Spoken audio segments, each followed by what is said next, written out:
Oh, we're live. Wow. Episode 47. We'll talk about that later, man. I thought about it as I hit start, but hey, episode 47, This Life in Tech. I'm Jason. And I'm Dan. Oh, man. Busy week? Yeah, dude. Finals. Well, finals were last week, although there's always last minute shenanigans with students, man. I can't imagine you were ever this way. I never was. I can't imagine ever thinking to be this way. But the whole, can you just give me another letter grade because insert ridiculous reason. I mean, I had someone get an 89.93%, and they're like, well, that should be an A. No, sorry, it's an 89.3. I don't round up. Yeah. Well, hey, you should have tried a little bit harder. Maybe you should have sent me all your work in on time. Right. Exactly. Well, and what it does is it really makes me sit back and consider that the best path forward is to be ridiculously stringent up front and never waver, because the minute you try to show some flexibility and accommodation just of the human condition, all you're doing is creating more work for yourself. And I don't mean that like I don't want to work, right? But more work in the sense that it's just meaningless. It does nobody any good. Nobody appreciates it. Nobody gives a shit. Yeah, it's thankless. Yeah. And so I had this long conversation. I guess this is what we're starting with. We'll talk about your topic next. Yeah, sure. So I had this long conversation with Marsha about it. Like, do you think years on, people that do this ever sit back and think, wow, man, that person really gave me like a boost over the wall, and I want to be a better human being? And her opinion is exactly what you're probably thinking is no. If people act that way, it continues to permit them to feel as if they are entitled. Mm-hmm. Yeah. Well, and it makes me wonder, kind of like, I'm not sure why we need a president anymore.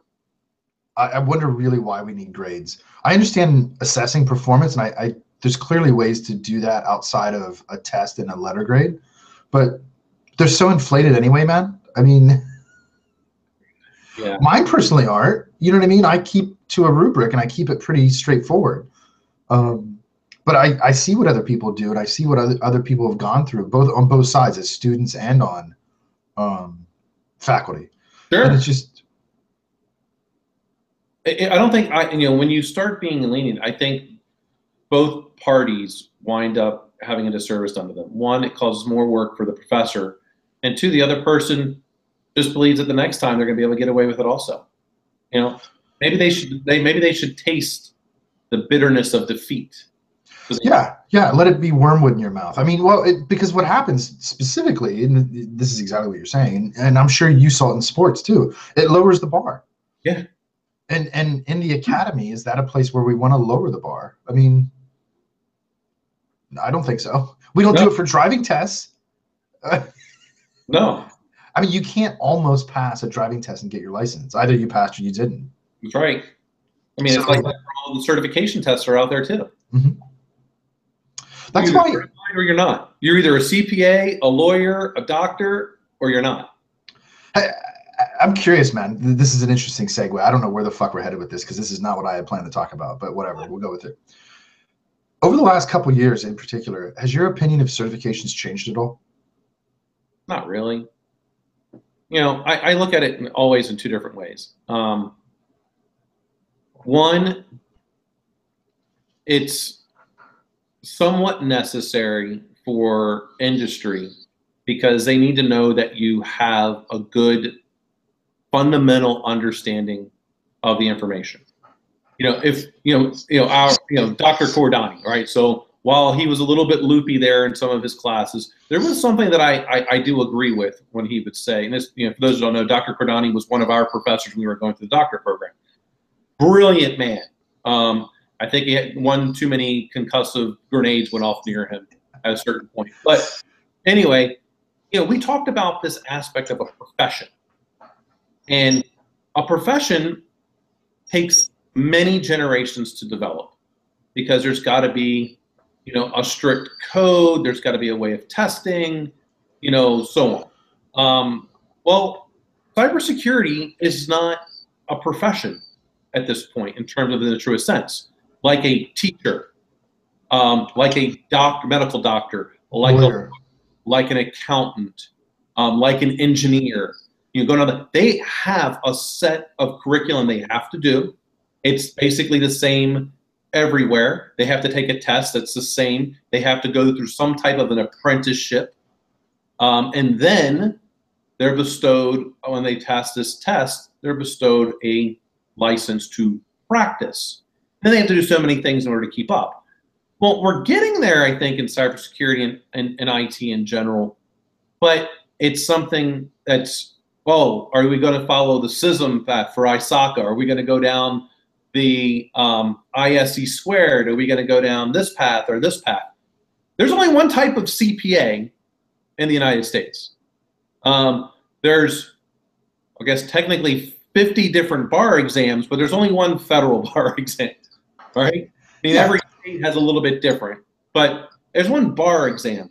If you're a medical doctor, you know, you basically get to practice medicine just about everywhere when you pass. I mean, I know there's differences and there's some reciprocity.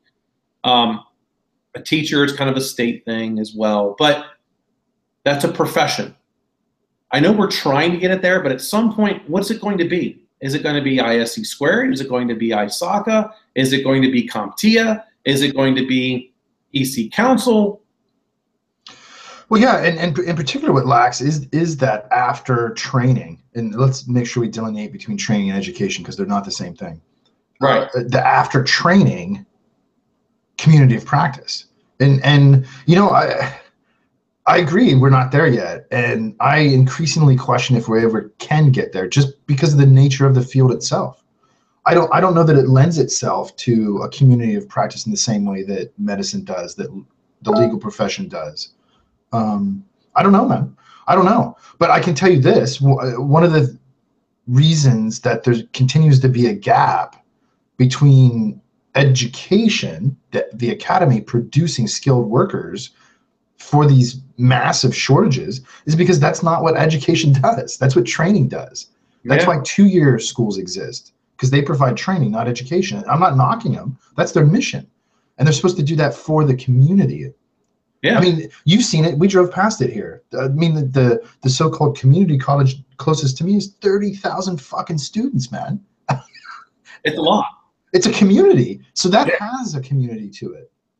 But I don't know that the way that the profession is oriented lends itself to actually being a profession in the strictest sense. I don't know, man. But go ahead.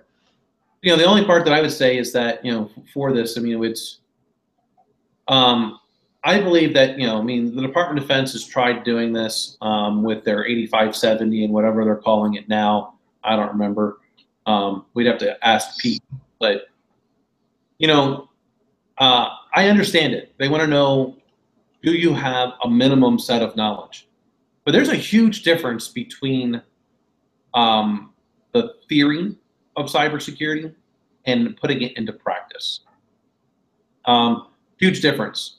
And I see, this is probably my biggest pet peeve with just about everyone that calls themselves a security professional, and that the sky is always falling. It is always falling.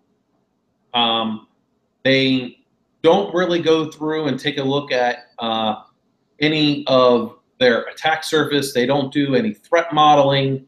Like, you know, we had to, you know, should we actually implement these patches? Well, it says it's critical, but we don't have Internet Explorer on anything.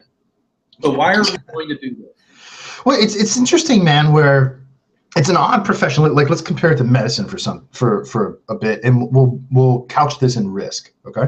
Because I think you and I are pretty aligned in having a risk-based view of most things, particularly our work, but nonetheless. All right, so I've always found that cybersecurity, whatever you want to call it, is interesting as a subculture because, not the paranoia, but the extreme Chicken Little syndrome. And somehow the field itself has arranged its hierarchy in a way where being the most negative makes you the most famous, right? Not being the most creative, not being the most innovative, not actually pushing things forward, actually impeding progress, makes you famous. Compare that to medicine, where we have fantastic technology being applied to solve real life and death issues. That is the ultimate risk, right? You could die from having an experimental drug, from having an experimental procedure, but those people are being creative and innovative and really pushing the boundaries of what you can do with and to a human body. Mm-hmm. So the risk is much higher. Sure, nobody wants to get fired. Nobody wants to bring their company down for a couple of days. I get it, right? But we're talking about true risk, right? And so I've never really understood why it's not more business oriented. Why isn't it more business focused? Because without the business, there is no technology to begin with. You can have all the fun you want securing your fucking land. But that's not a job. You're not paying yourself. You know what I mean? Yeah, I think it comes down to probably two different things. One, it's really difficult for the human brain to fathom or to rationalize a risk-based decision on your life, because we can't really comprehend for very long our own death, as a general statement. But I think maybe in some ways, there's been too much focus on the cybersecurity professional that keeps saying, don't do this, don't do this, don't do this. And then we have all these breaches, because they're always thought of as that no person. And we've said this several times. Figure out a way to say yes. There's multiple different ways. Now that I've got a solution that's pretty much getting in place, where I'm working at, I can take a look at patch by patch and go, do we have something in the endpoint protection product at this point? We've got stuff that's basically you're not able to execute because we've got a shim in there. We didn't used to always do that. We don't have that aspect of truly making a risk decision on how we're going to allow business to continue. It's, oh no, we can't do that. It's too much negativity. Look at WannaCry. I go right back to that. It was less than 300,000 devices worldwide. And right. Exactly. And it got so much publicity. Guess what? All you had to do was patch. Right. Not that hard. Well, it's not that hard. And this is the same conversation you and I have had, people have had for a long time, right? And yet it still doesn't get done. So what does that tell us? Well, because even though it's easy, it's not natural, right? Breathing isn't hard. And we've evolved to a point where we don't even have to think about breathing. We just breathe autonomically, right? Yep. And some people too much through their mouth. I wonder who you're talking about. Yeah. The one that keeps texting me watching, he's almost like a stalker. Oh, he is, man, because he's too scared to come on. True. That's true. So, it's always easier to throw stones over the fence than it is to go over and talk to your neighbor. But nonetheless, yeah, it's because it's not natural. It doesn't mean it's hard. It doesn't mean you shouldn't do it or it's okay that you don't do it. It's recognizing human behavior, right? And using the technology to fix that. Anyway, man. Oh God, do you want to talk about Haven, Snowden's new app, or do you want to talk about your topic? Yeah, I want to go to my topic here real quick. Yeah, go ahead. I think this is pretty interesting, and I would love to be. And I need to do some more research on this because there might be a way. So anyway, here's the long story short. I happen to live in Indiana, which is a little bit permissive when it comes to guns. And I'm going through the concealed carry permit process because it's reciprocity is with like 29 other states or something like that. Not quite as good as the Utah concealed carry, but it's still pretty good. So I get a phone call this past week from the police department, and I'm like, why are they calling me? An Indiana police department? Yeah. I'd already submitted my fingerprints and all this kind of stuff. So they call me up. They're like, hey, Mr. Ford, I can't get into details. And I can't get into all the specifics of everything, but I just find it's my duty to let you know, and going through this, since you're going through this process, that someone was using your social security number between 2000 and 2003.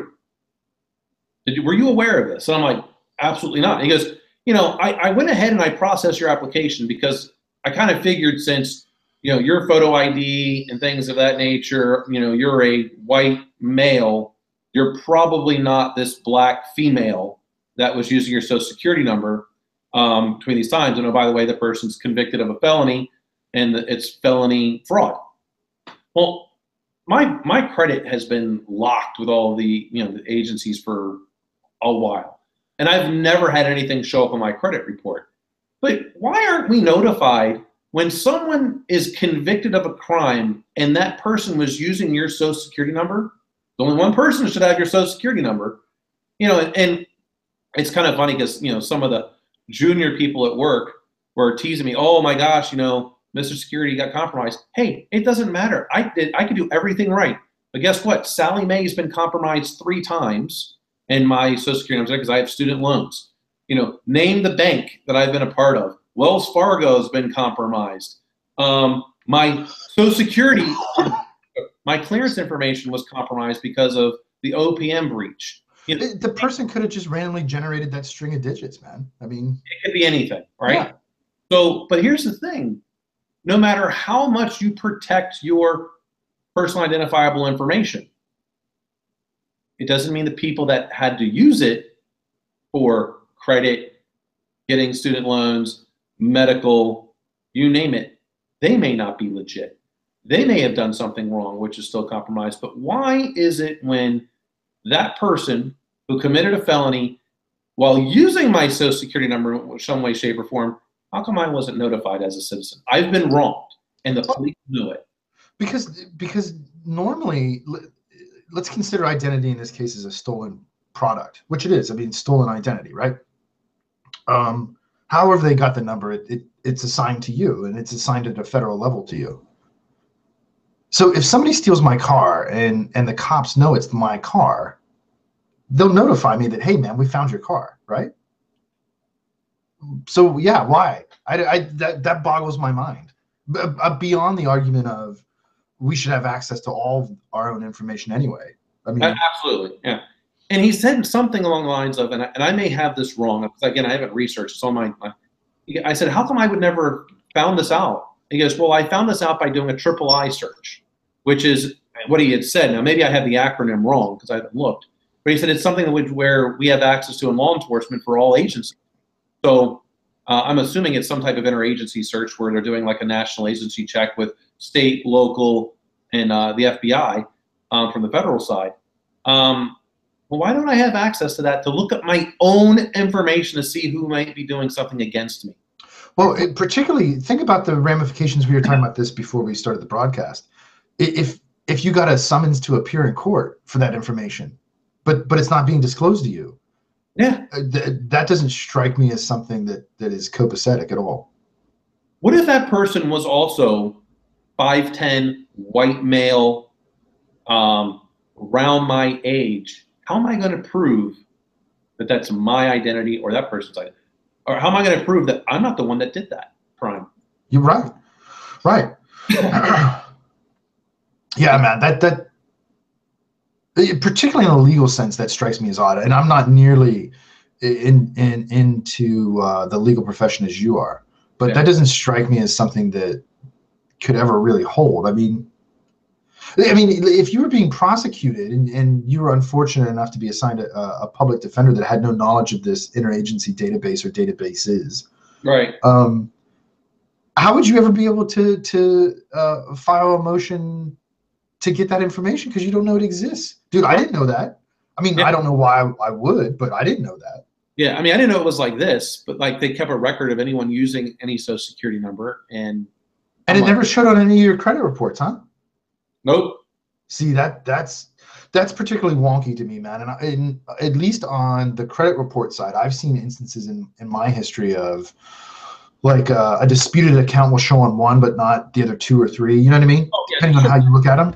Yeah. So that's crazy, man. Yeah. So this is where I sit back and think about, to loop back to the skies falling conversation. This is where a centralized database does make sense, where it's one data set that's attached to you that you have control and access to, or access to and control over. Is the right way to say that. And you can lock it and unlock it at will. You're on your own, and you can delegate access to it to a spouse or a kid or whatever, right? And that's that. I mean, you have control over it.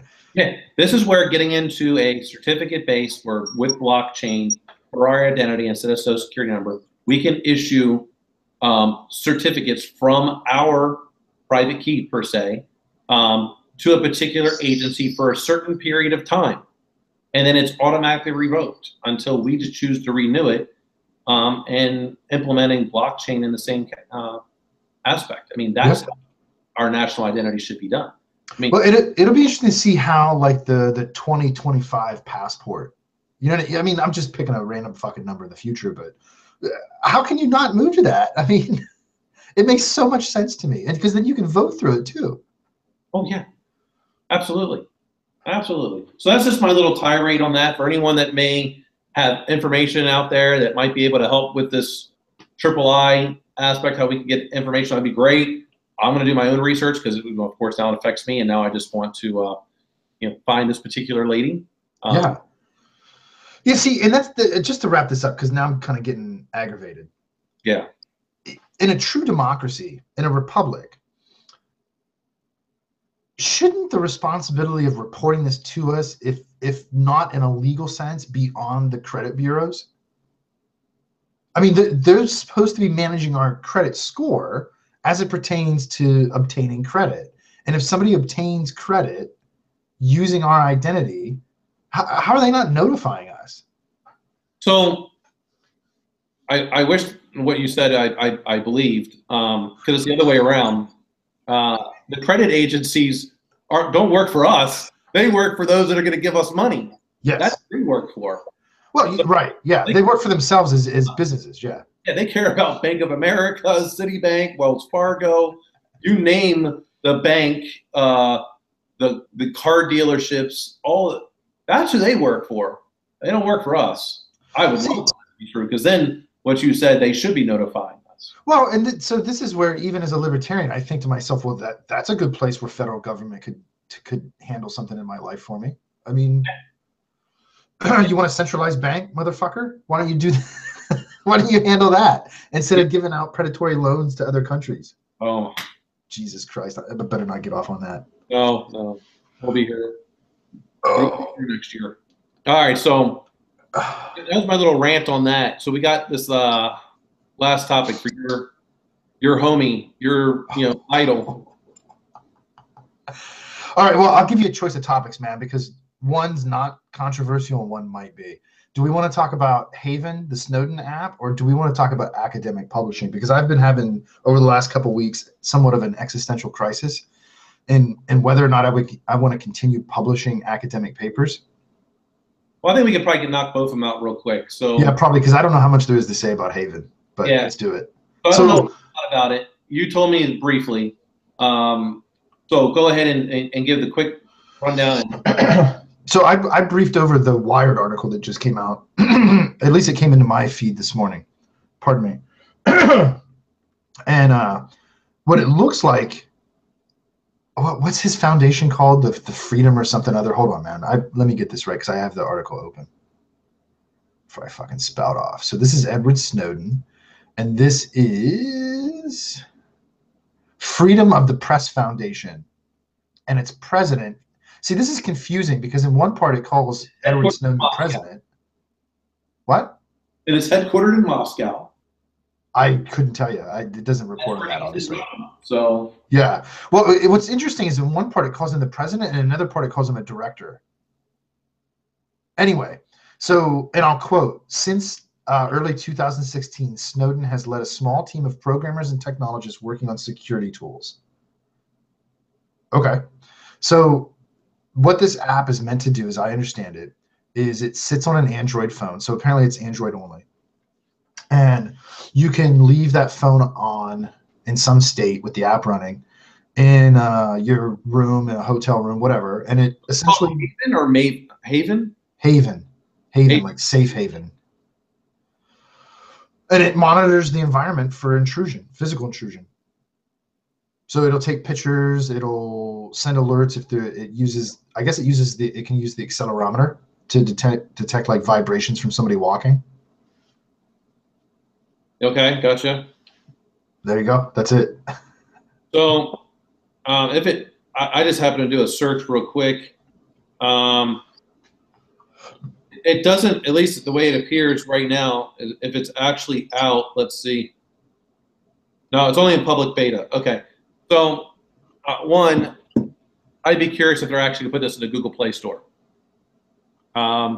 Because let's not forget that Mr. Snowden is in Russia. And like all other Russian software, like Kaspersky, is backed by the Russian government in some way, shape, or form. People can say that's not true, whatever they want, but there's a reason why the Kaspersky antivirus software has just basically been banned everywhere in the United States. Well, kind of like their Olympic teams. Yeah, kind of like their Olympic team right now, because they just won't stop doing steroids in some way, shape, or form. So, I've made my feelings known about Snowden. I don't feel what he did was right. And he happens to be in Russia. And with everything that's happened with Kaspersky, I wouldn't trust this app with anything, not just because it's in Russia. Why is it not being done on the iPhone? All right. Now, I'm not an iPhone user. I love Android. But the reason is they can put this out on a non-Google Play store, and you can buy it, which means it doesn't have all the checks that Google Play does. Now, you may not like Android or you may love Android, but Google does do, I think, a very good job of making sure only legitimate apps are in their Play Store. And they will revoke it pretty quickly. There's a reason why they bought, what was it, abtest.org not too long ago?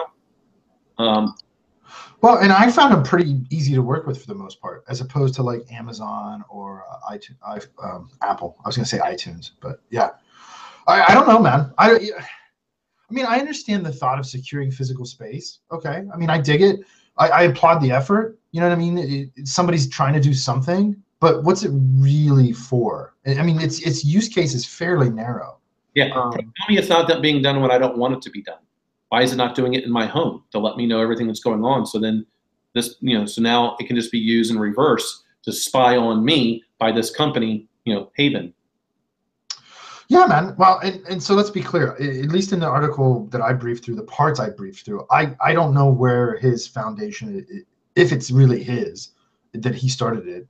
Because I was a little confused if he was president or director or whatever. I don't know, man. I personally don't know. So here's the other thing too. So now I got to have a second Android device, right? Because if I put it on my phone and I'm not there, presumably I don't know about you, but I keep my phone everywhere because I use it. So now what am I going to buy, like a burner phone? Probably. But then how does it get signal to send me the alerts? I mean, Wi-Fi. Right. Well, you're connecting it to the hotel Wi-Fi or whatever. Yeah. Anyway, if for anyone that's choosing to use it, my advice to you would be very, very cautious. I don't trust it. I haven't even seen it, and I don't trust it. I'm just, like I said, man, on one hand, I'll always applaud somebody's effort to try and do something about something they think is wrong. Right? Okay. So that said, I don't know what value it really has. Like, I don't understand its real use case. You know what I mean? It's so narrow that, okay. Yeah. I guess maybe somebody will find some value out of it. Maybe, I don't know. Well, let's get to our last topic here, which is, evidently you're having a crisis. So, the doctor is in. Go ahead. Talk to him. All right, man. So here's what I've been wondering about. Is there any value in academic publishing beyond if you're trying to get a job in academia? So, maybe explain a little bit for your definition for what academic publishing is. Well, right, and I'll give our audience a little bit of context. So, academic publishing, I'm talking about scholarly work that's peer-reviewed, that journals are a primary means. At least in our field, conferences are really, in computer science to a large degree too, is conference-driven. So peer-reviewed work that, I don't know if I would say, and it's kind of an interesting segue from the Haven thing, me saying that it has a narrow use case. Academic papers don't have a use case as much as they have a scope, right? Or a niche or an audience or a market even to some degree. But you're not making money off academic publishing. Nobody gets paid to publish in academia except the publishers themselves. So there's an enormous amount of academic publishing that takes place. An enormous amount of papers get published every year. I lost track of the figure because honestly, it's so fucking high. And so there's also a whole niche predatory publishing market, particularly from Asia. So you'll get these emails. I don't know if you've ever gotten them, man. I get them at least a couple a week. Hey, madam or sir, we see that you're an expert in this field, which ain't a fucking field I've ever done any research in. Why don't you come deliver this research? But you got to pay like 10 grand. Yeah, yeah. And you show up and it's like two dudes in a fucking closet, right? I mean, this is so popular that some people have put together fairly elaborate and detailed portals to show you all the predatory publishers and stuff. Anyway, so forth and so on. Predatory publishers aside, even as the 4-time award-winning researcher, I've started to question not the value of research itself, but the value of using academic publishing, that is journals and conferences primarily, as the means to disseminate that information. Because ain't nobody buying it, right? Nobody's reading it. So what's the point?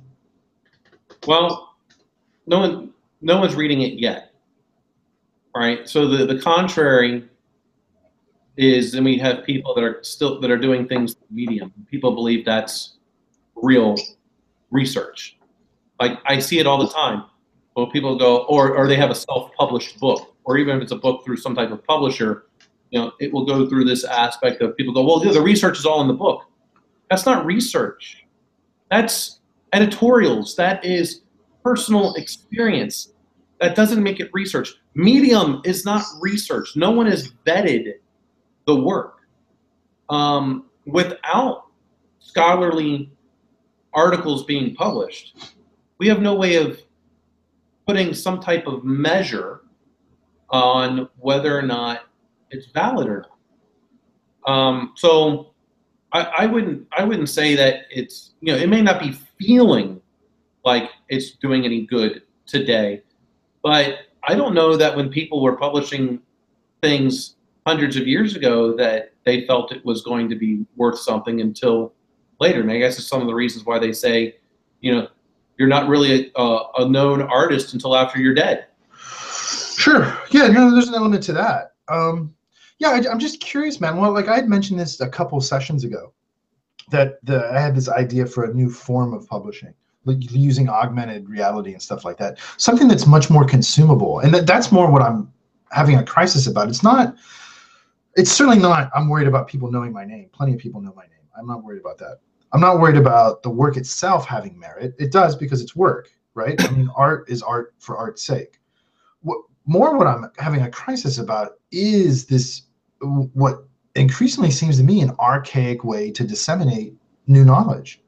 But that's the thing though, is you can't underestimate the value of having peer review. There is something to that. And as much as I, having a literature background, enjoy the essay rhetorical form, it is opinion and it can be persuasive. It can be informative. But it lacks that weight to it, right? Sure, I get it. I think as more, like, so for me, I use Google Home a lot because it'll read to me my blogs that are out there. People whose opinion I want to hear, it'll read it to me. I would much prefer that because it takes time to read. But if I have it going off in the background and it's audio, I can have that audio going while getting ready for work, while I'm taking a shower, while I'm brushing my teeth, while I'm drinking coffee, and it's playing. And I can consume it much more quickly than I would if I was going to just sit down and read. Right. And I think that's a good point, is that why Medium or blogging even in general, Tumblr, why those things are popular, even in some niche subcultures, is because they're so consumable. Yeah. The 10-minute YouTube video is consumable. First of all, most people don't even have access to academic work because it's so fucking expensive, man. As an academic, it's expensive. Yeah. I mean, I work for a small school and they don't have subscriptions to a lot of things. So, somebody has to pay 40, 50, 60 bucks for a fucking article. Yeah, and what happened, and this is a part where maybe it's better to be publishing things that to retain, go only publish places where you retain some of the right to republish. Especially if you could put it in Google Scholar, right? Yeah. Then it's access to everywhere. I mean, what good is your research if no one has access to read it? Exactly. And this is more what I mean, not the legacy of it, just the simple access. There's so much information being produced that's good, man, that will never even fall into like an Amazon long tail model, simply because nobody has access to it. The long tail phenomenon exists on Amazon because everybody has equal access. Now, I mean, not everybody has the $10 to buy the book, but you can fucking look at it. You can find it. You know what I mean? Sure. Which, by the way, I'm going to rant real fucking quick and then I'm done. Speaking of which, man, you know how much I like to read. I read about a book a week. So I thought, oh, fuck, my mom is a librarian. I'll find out if the library has ebooks. And sure enough, they do. There's an app for it. And it's so easy. It's supposed to be so easy. Why the fuck do they have no books? Dude, it's an ebook. I can't get it. It's checked out. Are you shitting me? It's not a physical book. Well, it's because of the licensing, right? Yeah. You only have access to so many at a given time.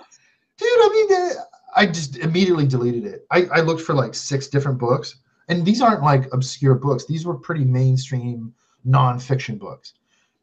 What do you mean you don't have it? Shut up, dude. I swear to God, I found it like in 2 seconds on Library Genesis, and I was done. I'm happy. But that's what I mean, dude. There's so much good information. Increasingly, I'll summarize this way, everybody. Really what I'm having a crisis about is the curation and the access to all the information we're producing. That's what I'm having a struggle with. I can understand that. That's a little bit different. I thought you were going, because I mean, we go on our rants about Medium, and I hear it all the time. Hey, I'm not going to do your research for you. Dude, you said something on Twitter that where's the link? It's right, and then I'll get a link and it'll be like a Medium post. That means nothing. Zero. I could literally put out on Medium, and this is kind of funny because there's a guy at work who, and there's some legitimacy to this part, that he doesn't believe in Christopher Columbus. And there's some stuff out there that says no one knows who Christopher Columbus really was. There's some stuff out there. But he does believe that someone, of course, wind up coming here, but that the identity of Christopher Columbus is, he put it off in the same conspiracy theory as that no one really knows who William Shakespeare was. Anyway, but I started calling him a flat earther. And so, well, and that's what I was just going to ask. Does this fucker believe the Earth is flat too? No. But it didn't stop me from saying that. And so now, there's back and forth jokes of things, and he'd be like, "Hey, I was at this place, and this part of the Earth is flat, but this part." Yeah. And then my back patio is flat because I leveled it. Yeah. And so, he said something to me the other day. And I said, yeah, well, now it's just going to come back around to you. He's like, I see what you did there. But, hey, I could put on a Medium post, world's flat, and all of a sudden people start buying it because, oh my gosh, it's posted. It must be true because it's posted. Yeah, man, it's just, well, and you can understand why people pick that up. It's the expediency of information mandates that you grab onto the first thing you can find as fast as you can and disseminate it. I mean, that's why the news is so corrupt, right? I don't think that's a secret. I don't think it's like a big revelation. No, they have this aspect of being first to air rather than first to being right. Correct. Well, because that's what gives them clicks. I mean, understand the business. I don't know that I blame them. I don't like it. I mean, I don't consume it, but I certainly understand their position as a business.